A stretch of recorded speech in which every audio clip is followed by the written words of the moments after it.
என் காதலிய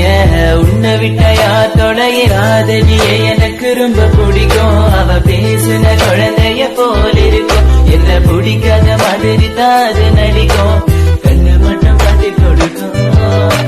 அழக பத்தி சொல்ல வார்த்தை என்கிட்ட இல்ல என்ன மறந்துட்டு சாரி சொல்லி போறிய புள்ள சிரிச்சு பேசி பழகி என்னைய மாத்திட்ட என்ன கொஞ்சம் கொஞ்சமா நம்ப வச்சு ஏண்டி பிரிஞ்சுட்ட தப்பு செஞ்சா தயவு செய்து மன்னிச்சிரடி அதுக்காக பேசாம